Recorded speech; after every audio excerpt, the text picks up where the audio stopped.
सज्जनों,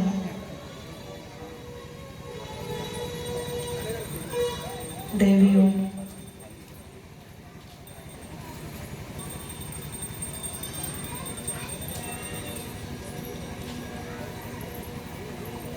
आज हम सभी भगवान श्रीमन नारायण की कृपा से पंचम दिवस की कथा में प्रवेश कर रहे हैं।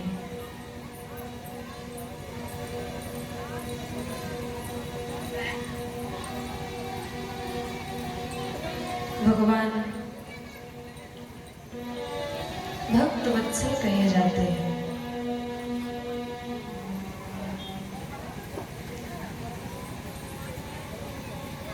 भगवान में ऐसे अनंत गुण हैं जो हम सबके कल्याण करने वाले हैं। इसलिए भगवान के सभी गुणों को कल्याण गुण कहा जाता है।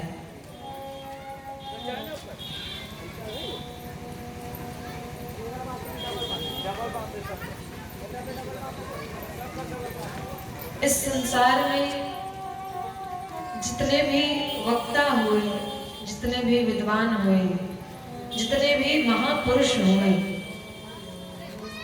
अंततोगत्वा वे सब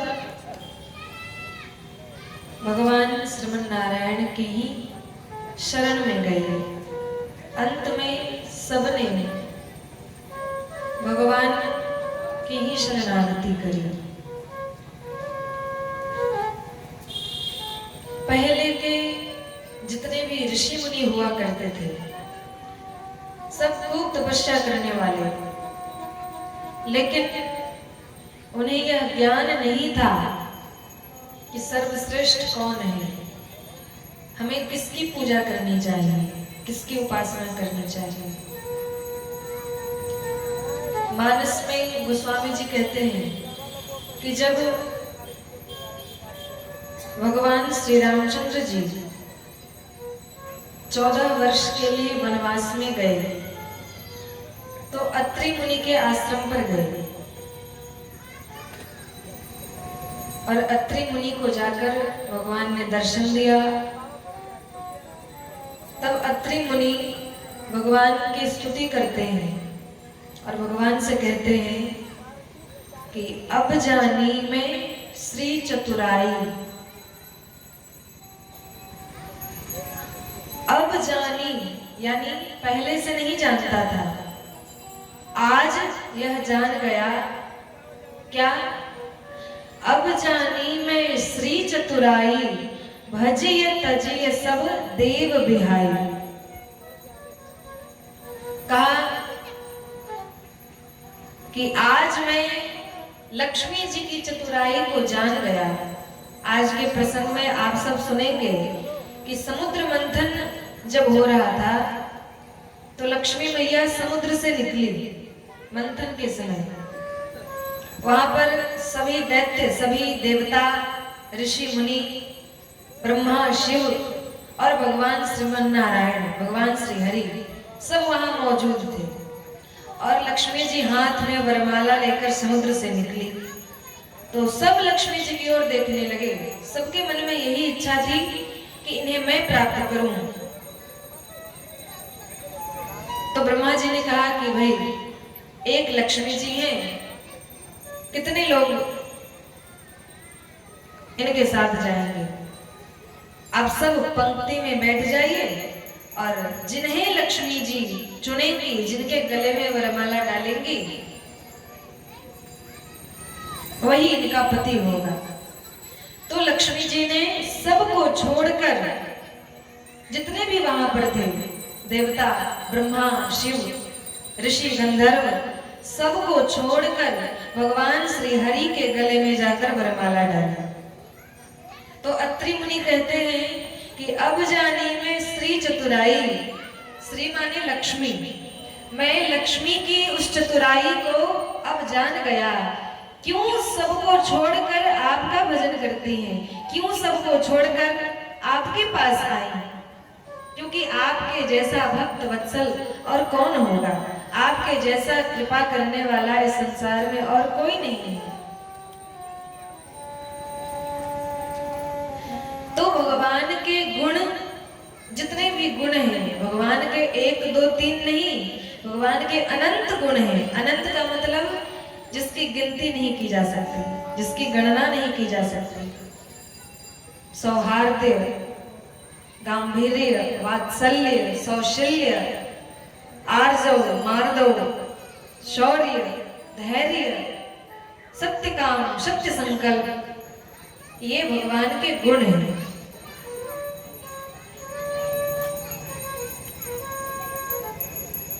तभी तो जब भगवान की स्तुति करते हैं तो कहते हैं त्वमेव माता च पिता त्वमेव, त्वमेव बन्धुश्च सखा त्वमेव, त्वमेव विद्या द्रविणं त्वमेव, त्वमेव सर्वं मम देव देव।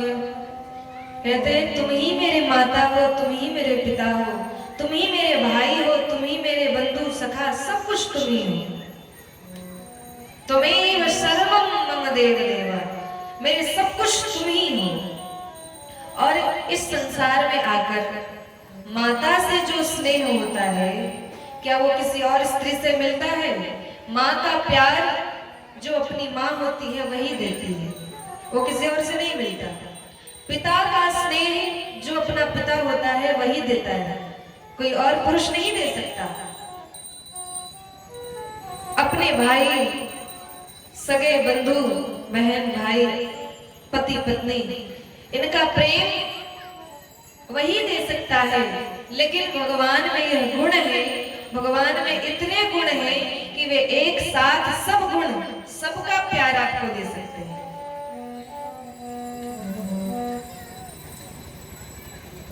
इस संसार में जो व्यक्ति भगवान के आश्रय रहता है, भगवान उसे माता तुल्य प्यार देते हैं, पिता तुल्य स्नेह देते हैं, भाई तुल्य दुलार देते हैं, गुरु तुल्य ज्ञान देते हैं, सखा तुल्य प्रेम करते हैं। इतने नाते हैं, एक भी नाता यदि भगवान से जोड़ लिया तो महाराज फिर कभी जीवन में दुख की घड़ी नहीं आती। तो भगवान भक्त वत्सल है, भगवान के जितने भी गुण हैं सब कल्याण गुण कहे जाते हैं, क्योंकि भगवान के सब गुण कल्याण करने वाले हैं। और जिन्होंने भी भगवान की स्तुति करी, सबने यही कहा, हे प्रभु, आज तक मैं दर दर भटक रहा था, लेकिन आपके मिल जाने से आज मानो हमारी मंजिल मिल गई, मानो हमारा लक्ष्य प्राप्त हो गया, क्योंकि आपके समान इस दुनिया में और कोई नहीं है। ऐसो को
उदार है ही नहीं। उदार का मतलब, उदार माने जो अपने भक्तों को, अपने शरणागतों को कुछ भी देने में संकोच न करे, बिना मांगे जो दे दे और बिना स्वार्थ के जो दे दे उसे उदार कहते हैं।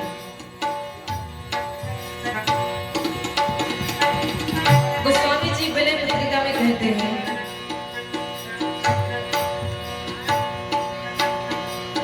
जो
बिनु सेवा जो द्रवै दीन पर, बिना सेवा के बिना कुछ किए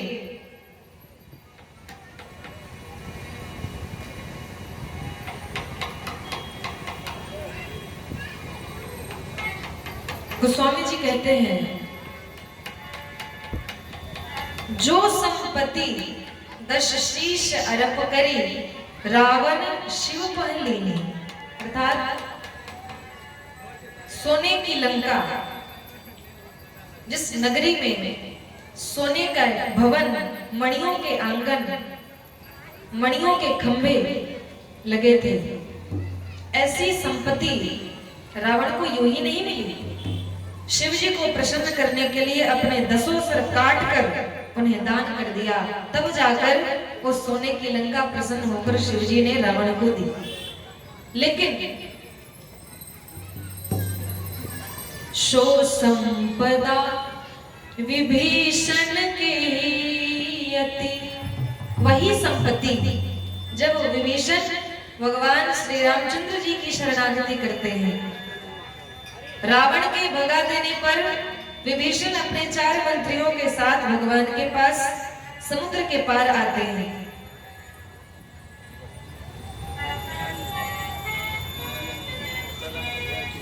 उनके समर्पण से प्रसन्न होकर, केवल उनके समर्पण भाव को देखकर भगवान ने तुरंत उसी क्षण विभीषण को समुद्र का जल मंगाकर और लंका का राजा बना दिया। क्या किया विभीषण ने? केवल आत्मभाव से समर्पण किया, केवल भगवान की शरणागति करी, तुरंत भगवान ने वो लंका का राज्य विभीषण को दिया, और केवल वादा ही नहीं किया, पूरा भी किया। तो महाराज, ऐसे हमारे भगवान करुणा वत्सल है, भक्त वत्सल है। भक्तों की एक पुकार सुनकर भगवान कुछ भी करने को, कुछ भी बनने को तैयार हो जाते हैं।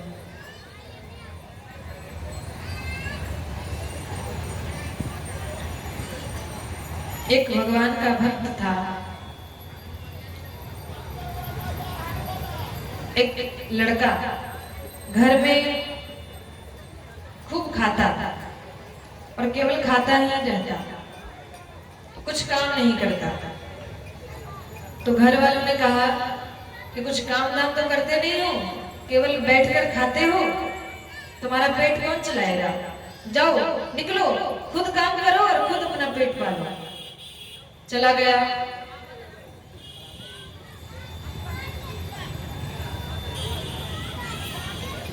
रास्ते में एक मंदिर की सीढ़ियों पर एक मोटे ताजे पुजारी जी बैठे थे, मिले। देखा, देखकर सोचा कि इतने मोटे ताजे हैं, जरूर मेरे से ज्यादा खाते होंगे, जाकर व्यवस्था बनानी चाहिए। तो लड़का गया और कहा, बाबा जय सिया राम, आप कहाँ रहते हैं? कहा, हम इसी मंदिर में रहते हैं। अच्छा, क्या यहाँ मुझे भी रखेंगे?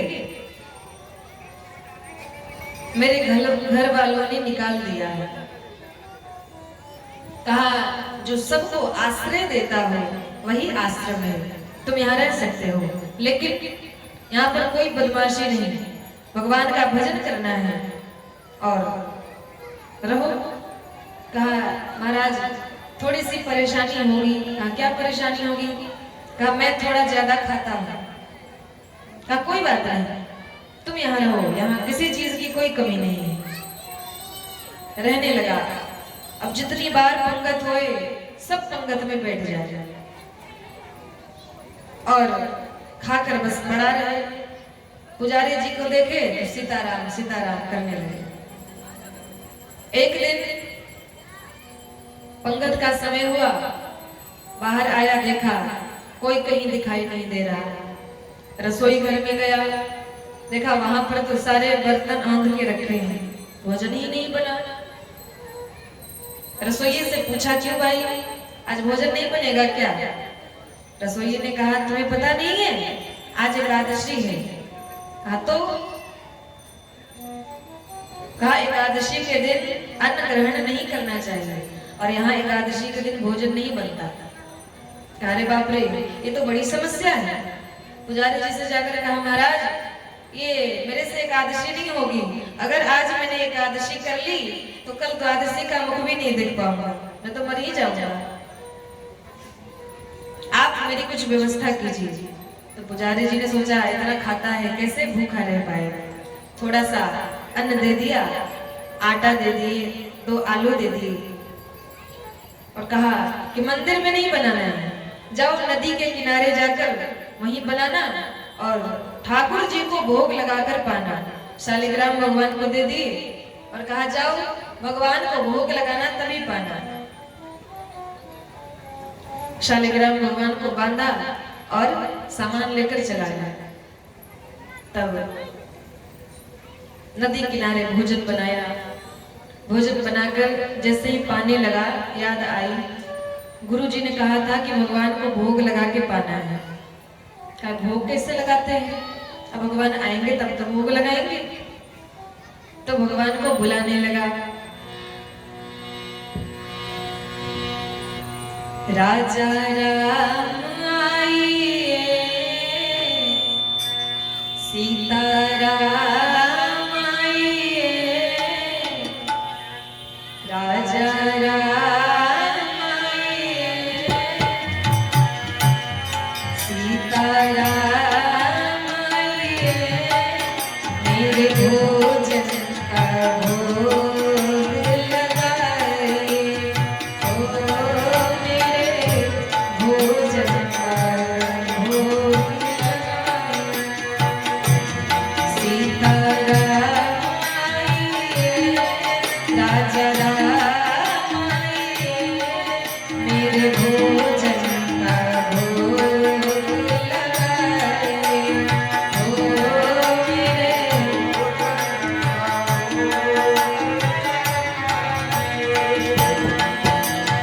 लेकिन भगवान नहीं आए। अब मंदिर में तो पुजारी जी भोजन ले जाकर भगवान के सामने रख देवे, तुलसी दल डाल देवे, पर्दा लगा दिया। थोड़ी देर बाद आकर पर्दा हटाया, आचमनी करी, प्रसाद ले आया। अब उसे क्या पता था कि इस तरह से भोग लगाया जाता है? उसे लगा कि भगवान सच में आते हैं और भोजन करते हैं। फिर बुलाया, राजा राम आए, सीता राम आए, मेरे भोजन का भोग लगाए। ओ मेरे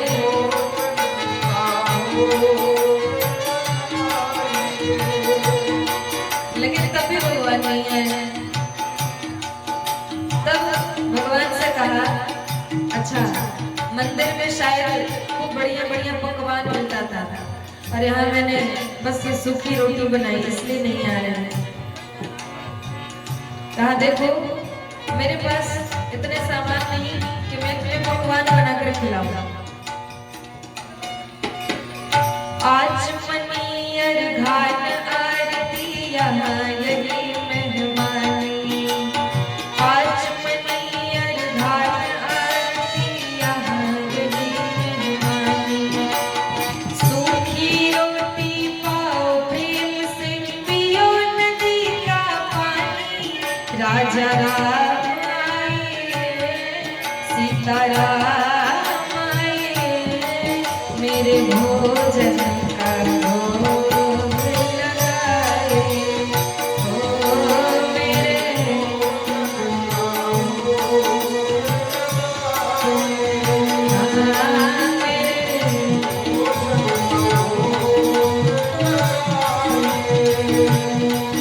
लेकिन फिर भी भगवान नहीं आए। तो भगवान को कहता है, बुलाना देता है।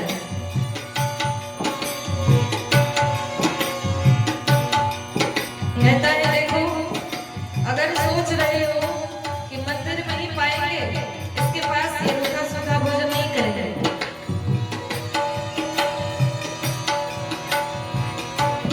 तो सुन लो, कहता है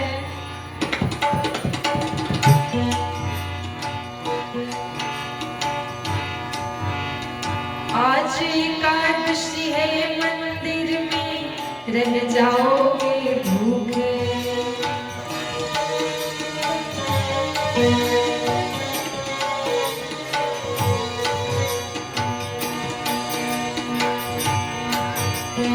आज एकादशी है मंदिर में रह जाओगे भूखे। राजा राम आए, सीता राम आए, मेरे भोजन का भोग लगाए। ओ मेरे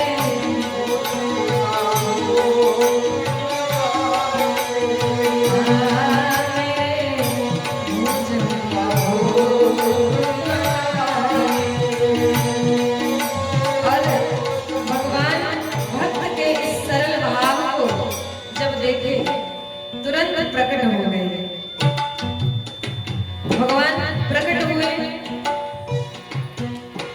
लेकिन अपने साथ सीता मैया को भी लेकर आए।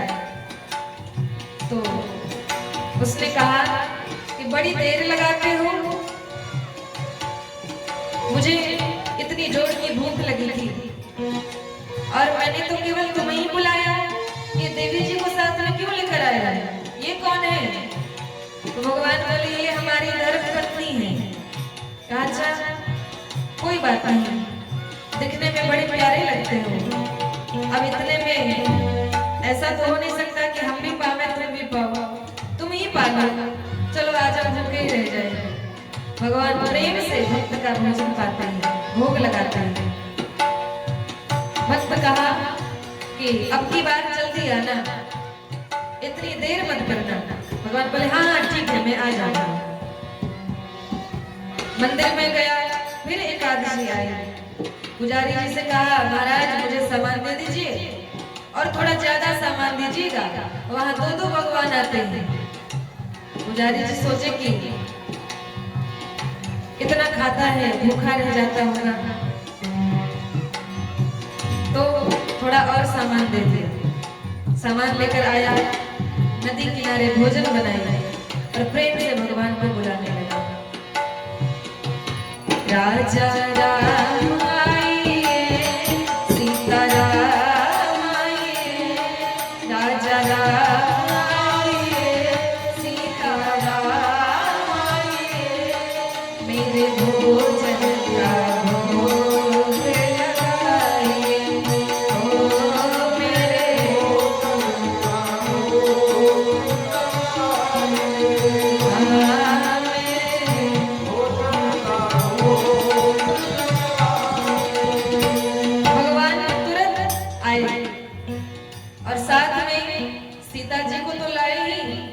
लक्ष्मण जी को भी साथ ले लिया।